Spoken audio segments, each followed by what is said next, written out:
अगर कभी किसी का राज पता चल जाए तो सबसे पहले तो अपने दिल में ये बात सोचें कि हम कोई बेऐब है, हमारे अंदर ऐब कोई नहीं, कमजोरियां कोई नहीं, गलतियां कोई नहीं, कहीं कोई हमने कभी गलत हरकत नहीं की, कभी नहीं झूठ निकला हमसे।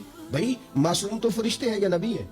तो अगर किसी का पर्दा सामने किसी वजह से खुल ही गया है, किसी की कोई बात सामने आ ही गई है, तो उसका क्या मतलब है? एक ढंढोरा पीटना है?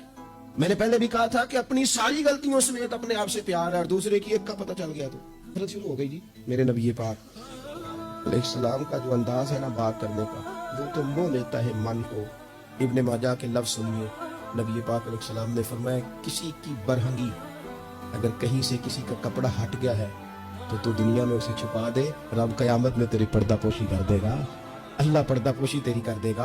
और फरमाया, याद रख किसी के पर्दे न खोलना, वरना तू घर के अंदर मौजूद होगा, अंदर ही घर के अंदर बैठे बैठे रब तुझे रुसवा कर देगा।